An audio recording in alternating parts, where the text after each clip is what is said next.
தூத்துக்குடியை பொறுத்த வரைக்கும் நீங்க செஞ்சிருக்கக்கூடிய பணிகள்லாம் என்னென்ன இந்த லாஸ்ட் 5 இயர்ஸ்ல? வின்ஃபாஸ்ட் நிறுவனம் தொடங்கி இருக்கிறாங்க. நியூ டைட்டில் அதுல ஒரு 900 பேர் உள்ள வேலை பார்க்குறாங்க. கடல் நீரை குடிநீராக்கும் திட்டம் அதெல்லாம் நீண்ட கால கோரிக்கையா இருந்துச்சு. நிறுவனங்களுக்கு அந்த தண்ணி உபயோகப்படுத்தணுன்றது அது இன்னைக்கு போட்டிருக்கோம். நம்ம அனுமதி அளிச்சு வேலை தொடங்கி இருக்கிறாங்க.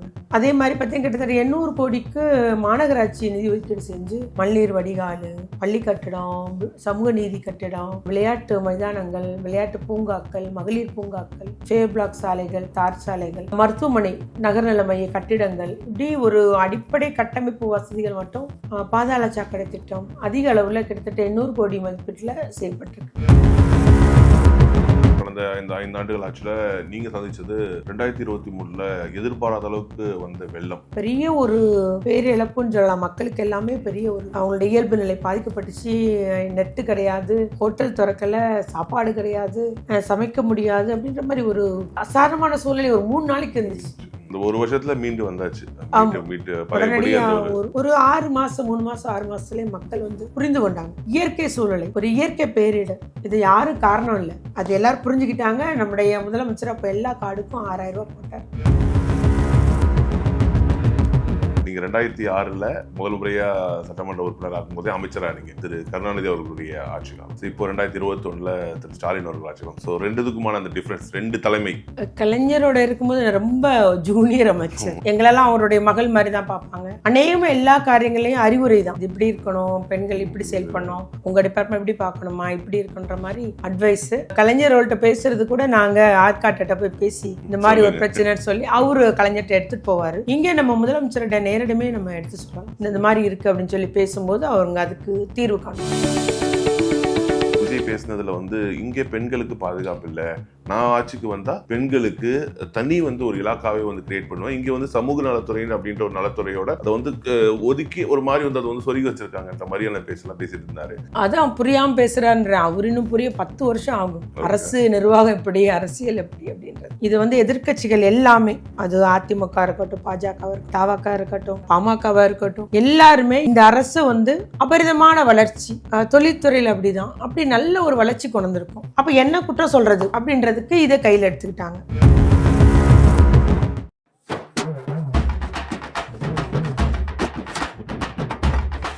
புரோக் நேயர்களுக்கு வணக்கம். இன்றைய தேர்தல் விழா நிகழ்ச்சியில் நம்மளுடைய இருக்கக்கூடிய சிறப்பு விருந்தினர் தமிழ்நாடு அரசின் சமூக நலத்துறை மற்றும் பெண்கள் உரிமை துறையினுடைய அமைச்சர் திருமதி கீதா சிவன் அவர்கள். வணக்கம் மேம். வணக்கம். தேர்தல் பணியெல்லாம் எப்படி மேம் இருக்கு? நல்லா இருக்குது.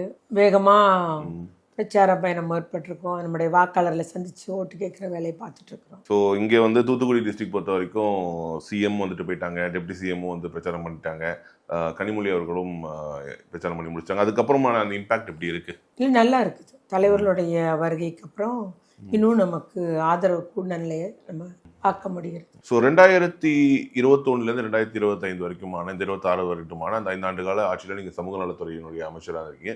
ஸோ உங்களுடைய இந்த 5 ஆண்டு கால அந்த பணி என்பது எந்த அளவுக்கு நிறைவா இருக்கு நீங்க நினைக்கிறீங்க? 5 வருஷம் போன நேரமே தெரியல.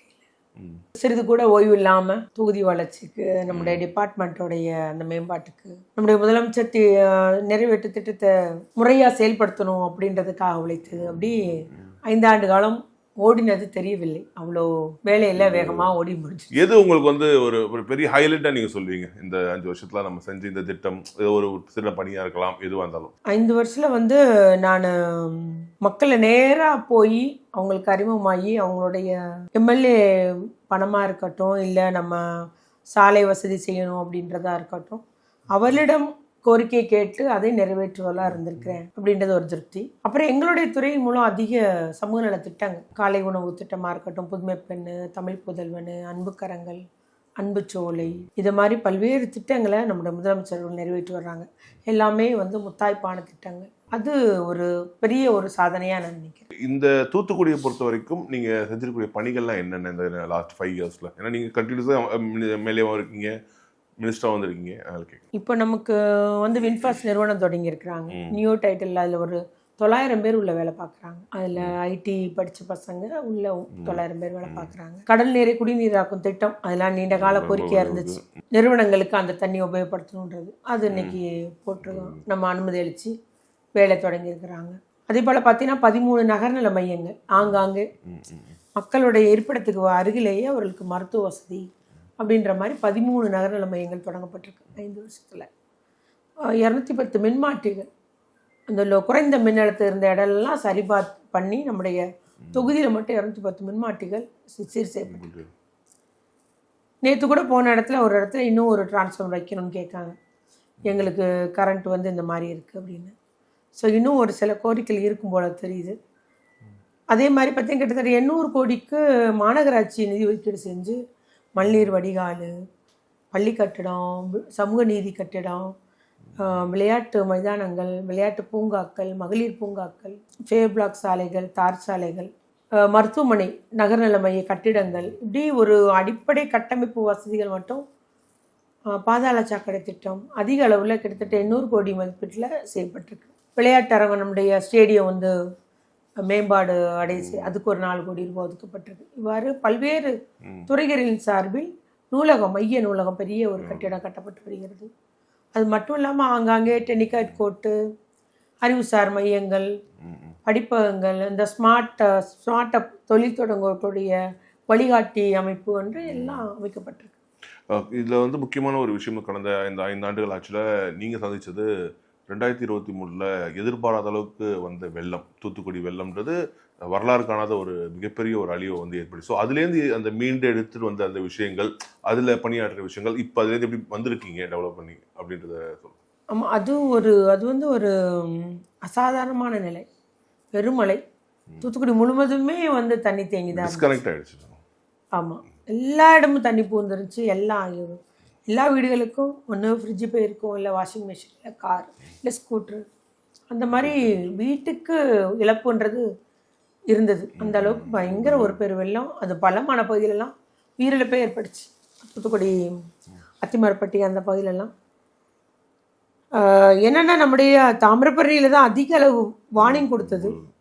எல்லா மக்களையும் அந்த பக்கத்தில் சுற்று வட்டார கிராமத்துலேருந்து எல்லா மக்களையும் வெளியேற்றினாங்க. ஆனால் நமக்கு காட்டாற்று வெள்ளம் கயத்தாறுலேருந்து பெருமழையில் அவ்வளோ, ஏன்னா எங்கள் மலை ஓடி வந்து கடலில் கலக்கிற இடம் தூத்துக்குடி. அதனால் வந்து பெரிய ஒரு பேரிழப்புன்னு சொல்லலாம். மக்களுக்கு எல்லாமே பெரிய ஒரு அவங்களுடைய இயல்பு நிலை பாதிக்கப்பட்டுச்சு. நெட்டு கிடையாது, ஹோட்டல் திறக்கலை, சாப்பாடு கிடையாது, சமைக்க முடியாது அப்படின்ற மாதிரி ஒரு அது அசாதாரணமான சூழ்நிலை ஒரு 3 நாளைக்கு இருந்துச்சு. அதில் நாங்கள் வந்து முந்தின நாளே வேலை செய்ய ஆரம்பித்தோம். வார்னிங் கொடுத்துட்டுலேருந்தே நாங்கள் வந்து தாமிரபரணி கரையோரம் உள்ள அந்த ஆற்றின் கரையோரம் உள்ள அத்தனை பேர் அகற்றிட காவல்துறை நிர்வாகம் எல்லாம் செஞ்சு அதெல்லாம் முடித்தாங்க. ஆனால் எதிர்பாராத விதமாக நமக்கு அன்றைக்கி நைட்டு 1 மணி 2 மணிக்கு நமக்கு இங்கே உள் வர்ற தண்ணி வந்து அதிகரிச்சுட்டே இருந்துச்சு. ஆனால் அந்த நேரம் ஞாயிற்றுக்கிழமை, எந்த மீனவரையும் நைட்டு 1 மணிக்கெலாம் எங்களால் எழுப்பி கொண்டு வர முடியல, படகு கொண்டு வர முடியல. ஆனால் நாங்கள் நைட்டு ஃபுல்லாக முழிச்சு தான் இருந்தோம். அதை விவரிச்சுன்னு அதுக்கு பெரிய புக்கே எழுதலாம். எல்லோரும் முழிச்சிருந்தோம். கடைசியில் விடிய கால 4:30க்கு எழுப்பிட்டோம். மீனவரெலாம் எழுப்பி அப்போவே போட்டு கொண்டு வந்து அவங்க போட்டை கொண்டு வந்து இறக்க லாரி போக முடியல. சாலைகள் எல்லாம் தண்ணி, லாரி போனால் நின்று போகுது. ஸோ எந்த ஒரு ரோடு இருக்குதோ அந்த ரோடு வெளியே வந்து போட்டை வந்து இறக்கணும். இறக்கி மொத அதிபரசனர், முத்தமா காலனி அந்த பகுதியில் தான் நிறைய பேரை நம்ம மீட்டு கொண்டு வந்தோம். அங்கெல்லாம் என்னென்னா அவங்களுக்கு கீழ்மட்டம் உயர்ந்துட்டு மாடிக்கு ஏற படி கிடையாது. ரொம்ப சிரமமான நிலைமையில் மக்கள் இருந்தாங்க. அங்கங்கே கட்டில் மேலே அங்கே ஏறி இருந்து அப்படி நிறைய பேர் அப்பா அம்மாவெல்லாம் அப்படியே சேரில் உட்கார வச்சுட்டு கிளம்பி போட்டில் ஏறி இங்கே வந்துட்டாங்க. அப்புறம் இங்கே வந்தப்புறம் ஒருத்தர் எங்கள் வீட்டில் அவங்க இருக்காங்க, எங்கள் அம்மா அப்பா இருக்காங்க, மாமனார் இருக்காங்கன்னு சொல்லி ரெஸ்கியூ. அப்போ வந்து உங்களுக்கு மத்திய படை வந்தது, பேர் என்ன, நம்மளுடைய காவல்துறை, எல்லாரும் அவங்களெல்லாம் சொல்லி ஒவ்வொருத்தராக மீட்டு வந்தாங்க. ஒருத்தர் இங்கே அப்பா அம்மா வீட்டில் வச்சு வெளியே போட்டுட்டு திருச்செந்தூர் போயிருக்காரு. அங்கேயே லாக் ஆகிட்டாங்க. ஏன்னா ரோடு வசதியெல்லாம் கட் ஆயிடுச்சு. அவரு ஃபோன் பண்ணி எங்கள் அப்பா அம்மா வீட்டுக்குள்ளே இருக்காங்க காப்பாற்றுங்கன்றாங்க. அதுவும் சொல்கிறாரு, வெளியே பூட்டு தொங்கும், ஆளில் நினச்சிட்டாங்க, உள்ளே எங்கள் அப்பா அம்மா இருக்காங்க. இப்போ அந்த மாதிரிலாம் நிறைய ரெஸ்கியூ வேலை நடந்தது. எண்ணில் அடங்காதது நம்ம காப்பாற்றி மீட்டு எடுத்தோம். இந்த 1 வருஷத்தில் மீண்டு வந்தாச்சு. ஒரு 6 மாதம் 3 மாதம் 6 மாதத்துலேயே மக்கள் வந்து எங்களுடைய மக்கள் வந்து புரிந்து கொண்டாங்க. இயற்கை சூழ்நிலை, ஒரு இயற்கை பேரிடர், இது யாரும் காரணம் இல்லை. இப்படி ஒரு பெருமழை நம்ம எதிர்பார்க்கல. பக்கெட்டை வச்சு தண்ணி ஊற்றுற மாதிரி பெருமழை தொடர்ந்து 18 மணி நேரம் பெஞ்சது வந்து கீழே பூமி வாங்கல, எல்லா இடமும் பெருகிடுச்சு. அது எல்லாரும் புரிஞ்சுக்கிட்டாங்க. நம்முடைய முதலமைச்சர் அப்போ எல்லா கார்டுக்கும் 6000 ரூபாய் போட்டார். இதுலேருந்து கற்றுக்கிட்டு அடுத்து நம்ம வந்து அதை வரக்கூடிய முன்னெச்சரிக்கை நடவடிக்கை என்ன எடுத்திருக்கோம் தூத்துக்குடிக்கு அடுத்து? ஏற்கனவே நம்ம 2021 மழைநீர் வடிகால் எல்லாம் பிளான் பண்ணிட்டோம். ஏன்னா இது பெருமழை. ஆனால் 2020 ஒரு மழை வந்தது, ரொம்ப சிரமப்பட்டாங்க மக்கள். 2015 ஒரு பெருமழை வந்தது. அதுலேருந்து நாங்கள் வந்து எங்கெல்லாம் 2021 கூட ஒரு மழை வந்தது, பெருமழை. எங்களுக்கு 5 சென்டிமீட்டர் 8 சென்டிமீட்டர்னா தாங்கும். அது மேலே போயிடுச்சுன்னா கடல் நீர்மட்டம் உள்ளே பூந்துடும், எல்லா இடமே ஊற்று ஊறக்கூடிய அளவுக்கு வந்துடும். தண்ணீர் எல்லாமே வந்து பம்பிங் ஸ்டேஷன் வச்சுருக்கோம். என்னோட எம்எல்ஏ ஃபண்டில் கூட பம்பிங் ஸ்டேஷன். இன்னொரு பிரச்சனையும் வரும், பெருமழை பெய்யும் போது ஆங்காங்கே இடி மின்னல் கரண்ட்டு கட் ஆகிடும், அப்போ பம்பிங் ஓடாது. அப்போ நாங்கள் அந்த 2021 என்ன ஆரம்பிச்சோன்னா எல்லா இடத்துலையும் ஆட்டோமேட்டிக் ஜென்ரேட்டரோட இப்போ பவர் கட் ஆகும், ஜென்ரேட்டர் ஓடி பம்பிங் ஓட ஆரம்பிச்சிடும். அந்த மாதிரி ஒரு அட்வான்ஸ்டாக எல்லா இடமும் வச்சுருக்கேன். என்னுடைய தொழிலெல்லாம் வச்சுருக்கோம். மழை வார்னிங் வந்தாலே நாங்கள் அங்கங்கே ஜென்ரேட்டரை வாடகைக்கு எடுத்து வச்சுருவோம். ஏன்னா கண்டிப்பாக பம்பிங் பண்ணால் தான் அந்த தேக்கம்ன்றது இருக்காது, நீர் ஓடிட்டே இருக்கும், மழை நீர். அது மாதிரி நிறைய இடங்களில் பண்ணிட்டோம். இன்னும் 4 வார்டு நான் சரி பண்ண வேண்டியது இருக்குது. 15 கொஞ்சம், 16, 17, 18 இந்த 4 வார்டுகளில் வந்து இன்னும் அது பள்ளமான பகுதி தான். இன்னும் அங்கே அந்த கனெக்டிவிட்டி மெயின் ரோட்டில் காண வந்திருக்கு. மக்கள் குடியிருப்பெல்லாம் என்னை இணைத்து ஒரு மழைநீர் வடிகால் அமைக்கும்போது இன்னும் அந்த வார்டுகளுக்கும் பிரச்சனை தீர்ந்துடும். ஸோ எனக்கு வந்து இன்னொரு முக்கியமான ஒரு கேள்வி வந்து என்னென்னா, நீங்கள் 2006 முதல் முறையாக சட்டமன்ற உறுப்பினர் ஆகும்போதே அமைச்சராக நீங்கள். அப்போது வந்து திரு கருணாநிதி அவர்களுடைய ஆட்சி காலம். ஸோ இப்போ 2021 திரு ஸ்டாலின் அவர்கள் ஆட்சி காலம். ஸோ ரெண்டுத்துக்குமான அந்த டிஃப்ரென்ஸ், 2 தலைமை, அது எப்படி நீங்கள் உணர்றீங்க? உங்களுக்கான அந்த டிஃப்ரென்ஸ் என்ன? யாருடைய லீடர்ஷிப் வந்து இந்த விஷயத்தில் வந்து சூப்பராக இருக்குன்னு நினைக்கிறீங்க? கலைஞரோட இருக்கும்போது நான் ரொம்ப ஜூனியர் அமைச்சர். அப்போ வந்து அவர் எங்களெல்லாம் அவருடைய மகள் மாதிரி தான் பார்ப்பாங்க. அநேகமாக எல்லா காரியங்களையும் அறிவுரை தான், இது இப்படி இருக்கணும், பெண்கள் இப்படி செயல்படணும், உங்கள் டிபார்ட்மெண்ட் இப்படி பார்க்கணுமா, இப்படி இருக்குன்ற மாதிரி அட்வைஸு. அதுபோல் சில வேலைகள் பொறுப்புகள் எங்களுக்கு கொடுப்பாங்க. உதாரணமாக அந்த விமான நிலைய விரிவாக்கத்துக்கு நானும் கனிமொழி அக்காவும் அந்த நேரமே பிரஃபுல் பட்டேலை போய் பார்க்க போகணும். ஆமாம், இந்த மாதிரி எங்களுக்கு வேணும், அந்த விரிவாக்கம் வேணும், தேவையாக இருக்குன்னு. அப்போல்லாம் பார்த்தீங்கன்னா நான் கனிமொழி அக்கா டிரான்ஸ்போர்ட் செக்ரட்டரியெல்லாம். இப்போ வந்த உடனே எப்படி அந்த மினிஸ்டர் செயல்பாடு எப்படி பெர்ஃபார்ம் அப்படின்றத தலைவர் கேட்டாருன்னு சொன்னாங்க. அப்போது எனக்கு அப்போ தான் தோணுது, ஸோ நம்ம வந்து இன்னும் வரைக்கும் அவங்களுடைய செயல்பாடு எப்படி இருக்குன்றத தலைவர் வந்து வாட்ச் பண்ணுறாரு. அது மாதிரி மோட்டிவேட் பண்ணுறது, சில இம்பார்ட்டன்ட் டிஸ்கஷன் வரும்போதெல்லாம் உன் கருத்து என்ன கீதா சொல்லு அப்படின்னு கேட்பாங்க. அதெல்லாம் எனக்கு வந்து புதுமையாக இருந்தது, மகிழ்ச்சியாக இருந்தது. ஆனால் அப்போது வந்து கிட்டத்தட்ட என்ன சொல்கிறது, எல்லாத்துலேயும் யாருமே இப்படி இப்படி இருக்குன்னு சொல்ல மாட்டாங்க. ஆனால் தலைவர் சொல்லுவார். நாங்களாம் ஒவ்வொன்றா கேட்டு கேட்டு கேட்டு கற்றுக்கிட்டு தான் முத அமைச்சராக எம்எல்ஏ இருக்கும்போது. இப்போ அப்படி இல்லை, நமக்கு அனுபவம், நிறைய அனுபவம் இருக்கிறதுனால ரொம்ப எளிதாக இருந்தது. அதே டிபார்ட்மெண்ட்டு இதுலேயும் நாங்கள் முதலமைச்சர்கிட்ட நேரடியாக போய் பேசிடுவோம். கலைஞர்கள்ட்ட பேசுறது கூட நாங்கள் ஆர்காட்ட போய் பேசி இந்த மாதிரி ஒரு பிரச்சனைன்னு சொல்லி அவரு கலைஞர்கிட்ட எடுத்துகிட்டு போவார். இங்கே நம்ம முதலமைச்சர்கிட்ட நேரடியுமே நம்ம எடுத்து சொல்லலாம், இந்த மாதிரி இருக்குது அப்படின்னு சொல்லி பேசும்போது அவங்க அதுக்கு தீர்வு காணுவாங்க. ஸோ இன்னைக்கு இருக்கிற பொலிட்டிக்கல் சினாரியோ எப்படி மேம் இருக்கு? ஏன்னா புது பிளேயராக விஜய் உள்ள வந்திருக்காரு தூத்துக்குடியில், குறிப்பாக வந்து மீனவ மக்கள் அதிகமாக இருக்கக்கூடிய பகுதி, அதை எப்படி நீங்கள் இம்பாக்ட் இருக்குன்னு ஃபீல் பண்ணுறீங்க? அவர் வந்ததுனால அவருக்குரிய பங்கு, அவர் ஏன்னா ரசிகர்கள் இருக்கிறாங்களே, அது வாக்கா அவங்களுக்கு உழுன்னு நம்புகிறோம். மற்றபடி அவர் எதிர்பார்க்குற அளவுக்கு அந்த மாதிரி ஒரு பொலிட்டிக்கலில் அவருக்கு ஓட்டு விழுந்துரும், அப்படி பண்ணுவோம், முறையாக முதலமைச்சர் ஆயிரும் அப்படின்றதுலாம் நடக்கிற மாதிரி சூழ்நிலை இல்லை. நான் நடைமுறையில் பார்க்குறத சொல்கிறேன். ஆனால் அவருக்குடைய பங்கு அவர் வந்து வாக்கா வாங்குவார். இங்கே முக்கியமான விஷயம் விஜய் பேசுனதில் வந்து இங்கே பெண்களுக்கு பாதுகாப்பு இல்லை, நான் ஆட்சிக்கு வந்தால் பெண்களுக்கு தனி வந்து ஒரு இலாக்காவே வந்து கிரியேட் பண்ணுவேன், இங்கே வந்து சமூக நலத்துறைன்னு அப்படின்ற ஒரு நலத்துறையோட அதை வந்து ஒதுக்கி ஒரு மாதிரி வந்து அதை வந்து சொருகி வச்சிருக்காங்கன்ற மாதிரியான பேசிட்டு இருந்தாரு. ஸோ அதை பற்றி உங்களுக்கு இல்லை, அதான் புரியாமல் பேசுகிறான்ற. அவர் இன்னும் புரிய 10 வருஷம் ஆகும். அரசு நிர்வாகம் எப்படி, அரசியல் எப்படி அப்படின்றது.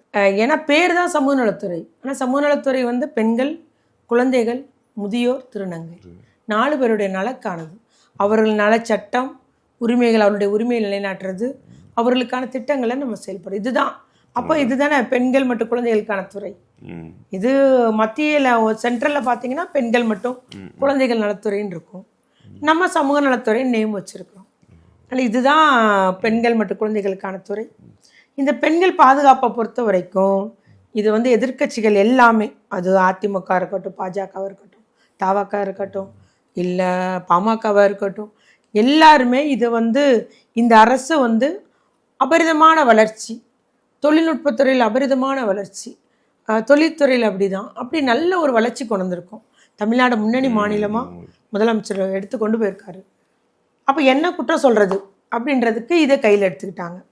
என்னையை பொறுத்த வரைக்கும் நான் ஆணித்தரமாக சொல்லுவேன், என்னுடைய சிறு வயதிலிருந்து பெண்களுடைய நிலைமை எனக்கு நல்லா தெரியும். ஆண்டாண்டு காலமாக ஒடுக்கப்பட்டுள்ள சமுதாயம்னா பெண் சமுதாயம் கிடையாது. நீங்கள் இங்கே உட்காராத, அதில் ஆண்கள் தான் உட்காரணும், நீ வெளியே வரக்கூடாது, உனக்கு கிச்சனில் தான் வேலை, நீ சபையில் வந்து பெண் தாம்பிள்ளைக்கு கூட மாப்பிள்ளை தேடக்கூட உரிமை கிடையாது. அப்படியெல்லாம் இருக்கக்கூடிய ஒரு அழுத்தப்பட்டிருந்த சமுதாயம் இப்போ தான் தமிழ்நாட்டில் தான் அவங்க உரிமை பெறுறாங்க, வேலை வாய்ப்பு பெறுறாங்க, படிக்க போகிறாங்க. கல்லூரியிலலாம் இப்போது 72% பெண்கள் இருக்காங்க.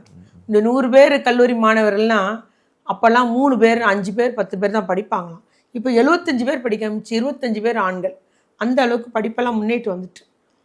அப்படி இருந்ததில் இந்த பாதுகாப்புன்றது வந்து ஆங்காங்கே வந்து பெண்களுக்கு எதிராக, குழந்தைகளுக்கு எதிரான குற்ற செயல்கள் நடைபெற்று கொண்டே தான் இருந்தது. அப்போ உள்ளது என்ன நினைக்கிறீங்கன்னா, ஒரு பிரச்சனை, ஒரு பெண்ணுக்கு ஒரு இழுக்கு வந்துருச்சுன்னா உடனே அவங்க அந்த இடத்த காலி பண்ணிடுவாங்க. நம்ம குடும்ப மானம் போயிடும், வெளியே தெரியக்கூடாது, நம்ம மறைக்கணும், ஸோ நம்ம அதை விட போயிடுவோம், வேறு ஊரில் போய் நம்ம குடியிருப்போம் அப்படின்றது தான். ஆண்டு காலமாக புகாரே தரமாட்டாங்க சொல்ல. நம்ம போய், ஏன்னா நான் மாவட்ட ஊராட்சி தலைவராக இருக்கும்போது மாப்பிள்ளையூரில் ஒரு இன்சிடெண்ட், இந்த மாதிரி ஒரு 6 பெண் குழந்தைகள் பாதிக்கப்பட்டிருந்தாங்க. அப்போ வந்து எந்த பெண்ணும் புகார் தர வரல, எந்த தாயும். ஒரு வழக்கறிஞர் சுயமோட்டாவோ அதை எடுத்து பொதுநல வழக்கு போட்டு அந்த குற்றவாளிக்கு தண்டனை வாங்கி கொடுத்தாங்க. கேஸ் நடக்கும்போது கூட அவங்க அப்பா அம்மாவை எல்லாம் குற்றவாளிகள் சமாதானப்படுத்திட்டாங்க. யாரும் புகார் தராதிங்க, கொடுக்காதீங்க, கொடுத்த புகாரெல்லாம் வாபஸ் வாங்கிட்டாங்க. ஆனால் அந்த வழக்கறிஞர் அவங்களுக்குலாம் தண்டனை வாங்கி கொடுத்தாங்க. நான் பேரெல்லாம் சொல்ல விரும்பலை. ஸோ இந்த மாதிரி தான் வெளியே தெரியாமல் புகார் கொடுக்க முன் வராமல் சில இடங்களில் அந்த பொதுநலவாதிகள், சமூக சேவகர்கள் அந்த மாதிரி உதவி பண்ணிட்டு இருந்தாங்க. இன்னைக்கு அந்த நிலையை மாற்றியிருக்கு திமுகன்னு சொல்லலாம். இன்னைக்கு எல்லாரும் புகார் தர முன் வர்றாங்கங்க. எனக்கு என்ன நடந்தது அது யாருக்கு நிகழக்கூடாது, எனக்கு இந்த மாதிரி அநீதி இழைச்சவனுக்கு நான் குற்றவாளிக்கு கடும் தண்டனை வாங்கி கொடுக்கணும் அப்படின்றதில் அந்த பெண் குழந்தையாக இருக்கட்டும், பெண்ணாக இருக்கட்டும், தாய் தகப்பனாக இருக்கட்டும் முன் வர்றாங்க. சில 10, 9, 8 ஃபோன் வரும்போது நாங்கள் எல்லாமே வந்து வெளியே யாருக்கும் சொல்ல மாட்டோம், ரகசியமாக தான் இருக்கும். ஒரு கேஸு, அவங்க வந்து முன்னேறிய வகுப்பை சார்ந்தவங்க, அந்த பிள்ளைக்கு 18 வயசு கீழே கல்யாணம் நடக்கும். ஃபோன் பண்ணி யார் சொல்கிறான்னு அந்த தாய் கரெக்டாக அந்த நம்பருக்கு ஃபோன் பண்ணி, நான் அந்த பிள்ளையோட அம்மா தாம்மா பேசுகிறேன், வற்புறுத்தி என் பிள்ளை கல்யாணம் பண்ணுறேன், எப்படியா தடுத்துருங்க. இப்போ இதெல்லாம் வந்து நமக்கு நெகிழ்ச்சியை தர நிகழ்வாக இருக்குது. அதனால் பெண் பாதுகாப்புன்றது, பெண்களுக்கு எதிரான குற்ற செயல்கள் எல்லாம் மூடி மறைக்கப்பட்டது. புகார் தர முன்வரலை, புகார் தந்ததெல்லாம் நடவடிக்கை எடுத்துகிட்டு இருந்தோம். இந்த 5 வருஷத்தில் எல்லாரும் புகார் தர முன் வர்றாங்க.